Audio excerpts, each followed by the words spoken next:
Is this you? You're determined to become the best version of yourself. You decide to hit the gym to get six-pack abs, eat healthy, learn a new skill to boost your income, read more books, or maybe just pick up a hobby instead of endlessly scrolling TikTok.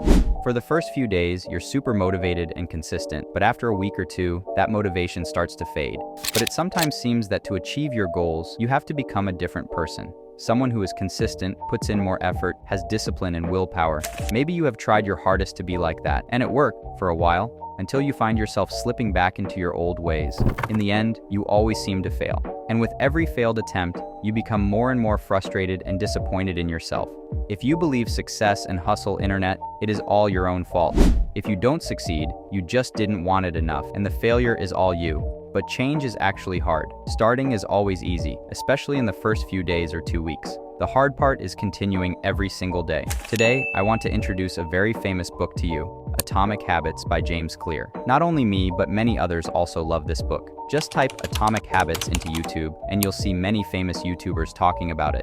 This book isn't just about habits, it's about transformation, and it doesn't discuss ordinary change, but one based on behavioral science. I want to share with you the lessons I've learned from applying this book to my own life. First, let's talk about mindset. The biggest reason so many people fail or make mistakes in their self-improvement journey is that they depend too much on results, on the what and the how, but they miss the importance of belief in themselves, the why. Why do you need to do this? What does it say about who you are? This is the most important thing. James Clear explains that there are 3 layers of behavior change, and this model is like an onion, with each layer peeling back. The first layer, outcomes. The second layer, processes. The final layer, identity. The author writes, outcomes are about what you get. Processes are about what you do. Identity is about what you believe. Many people start with the outermost layer, results. For example, I want to lose weight. The second layer is, to lose weight, I need to diet. But most people forget the core identity layer. I need to believe I am a fit and healthy person. I am someone with good health, someone beautiful, not only in others' eyes, but in my own belief. From there, you naturally lead to eating healthy and nutritious food. As a result, you become someone who looks slim in others' eyes and is happy with your body.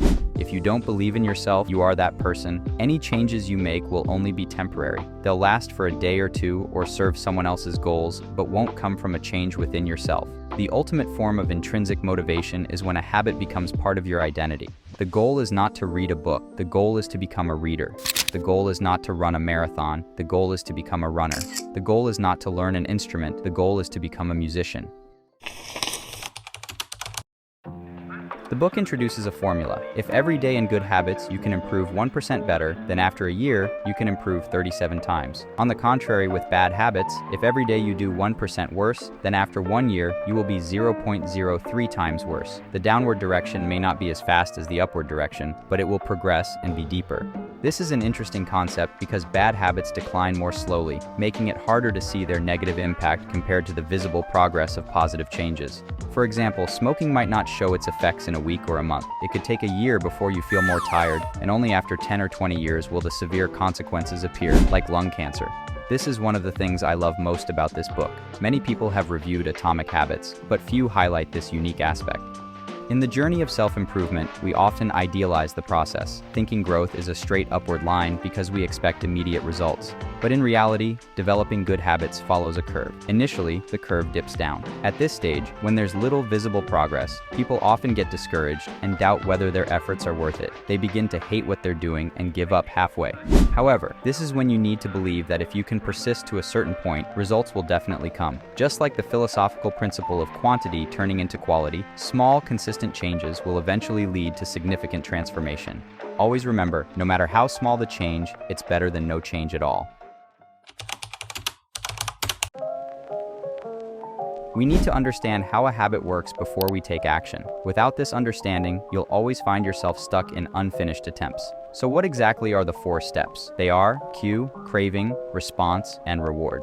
Let's look at an example. When you hear the notification sound of a Facebook message, that sound acts as the cue. Then, you immediately want to know who messaged you and why. They might have something important to say. This is the craving. Next, you reach for your phone and open the message. This is your response. Finally, after reading the message, you find out who's looking for you and what they want to say. This satisfies your curiosity, and that satisfaction is the reward. Take a moment to think about it. Don't most of the actions in our daily lives follow these 4 steps of habit formation? Here's the scary part. Once a habit starts working, it's nearly impossible to stop. For example, you tell yourself you'll read 20 pages of a book today, but as soon as you sit down on the sofa, you immediately grab your phone. Then, you lie down, turn on the air conditioner to feel nice and cool, and open Facebook. After scrolling through Facebook, you move on to TikTok. Before you know it, the whole evening has passed. These actions are part of a sequence in your pre-formed habit loop. You don't even have to think about it, it just happens automatically. That's why understanding how a habit works is so important. Once you grasp this, you can fix bad habits and take the right actions to build good ones. So how can you act correctly? The first step is to make it obvious. In reality, vision is the strongest sense we have. It accounts for 90% of our sensory perception. If you can take full advantage of visual cues, you can successfully set up the cue stage of habit formation. For example, if you want to develop a habit of reading books, but your books are always piled up in a corner and only visible when you specifically look for them, how can you make reading a regular habit? The key is to make books a constant part of your visual environment. For me, I place books everywhere I can see and reach easily. On the sofa, on the TV stand, on my nightstand, my desk, or on bookshelves at eye level. I even keep a book in my car. Anytime I have free time, I can grab a book and read. This principle also applies to eliminating bad habits. You need to remove the triggers that activate them. For instance, if you often feel the urge to use your phone and scroll through social media, instead of keeping your phone within arm's reach, place it somewhere out of sight or set it to Do Not Disturb mode while you work. If your phone isn't visible, you'll be less tempted and more focused on your tasks. And even if you want to grab your phone, it's too far away, and you'll feel too lazy to get up and fetch it. Next, the second step is to make it irresistible. There's a powerful formula for motivating yourself to build good habits: habit stacking and temptation bundling. Observe the formula on the screen. Habit stacking works like this. After my current habit, I will do the habit I want to build. For example, after I change out of my work clothes, I will put on my sneakers and head to the gym. Or, after finishing my cup of coffee, I will read a book. As for temptation bundling, it means after doing the habit I need, I will do the habit I want. Take reading books, for instance. I often find it hard to concentrate and don't feel like reading at all, but I know I need to finish the books because they provide knowledge, and that knowledge allows me to share valuable insights with you guys on my YouTube channel. By combining these two approaches, I've been able to stick to both habits in an enjoyable way. Reading books is the habit I need to build, and creating videos to share knowledge is the habit I want to do. Together, they keep me motivated and productive. Now, let's move on to the third step for building habit: make it easy. The key principle here is to reduce difficulty. Going back to the reading example, instead of forcing yourself to read for an hour every night before bed, start by committing to reading just one page. The goal is to ensure that you at least take the first small step. It might sound too simple to be true, right?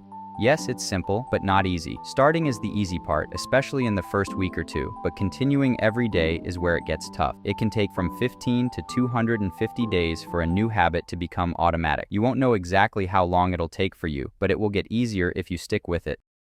The final step to building habits is to make it satisfying. We need to understand that bad habits are so hard to break because they often give us instant gratification. When you scroll through TikTok, there's always entertaining content waiting for you. When you eat sweets, your taste buds are immediately satisfied. However, our brains tend to underestimate long-term consequences. Much like a frog being slowly boiled in water, it doesn't realize the danger until it's too late. Bad habits may feel good now, but their long-term effects can be disastrous. That's why you should be cautious with anything that brings instant gratification. The faster you gain satisfaction, the more you should question whether it's truly beneficial in the long run. To build good habits, add a small dose of immediate happiness to any habit that brings long-term benefits. Conversely, attach feelings of discomfort or inconvenience to bad habits. There's no magic solution to change, but behavioral science is a reminder that change is possible at any age. Even if you only improve a little or try something new, that's still a success. Living a slightly healthier or more knowledgeable life is infinitely better than not changing at all and remaining dissatisfied. Remember, struggling and persevering is always better than giving up. No matter what, don't quit, because persistence gives you the chance to sustain your identity. Believe that you are the person you want to become. I'm not just someone trying to run marathons. I am a healthy person. I'm not just trying to make videos. I am a successful YouTuber. I'm not just reading books. I am a wise person. Finally, change is a direction, not a destination. I hope you enjoy this video and take away something useful. If you liked it, please press the button below. And if you find my content helpful, consider subscribing to the channel so more people can discover our videos. Thank you so much.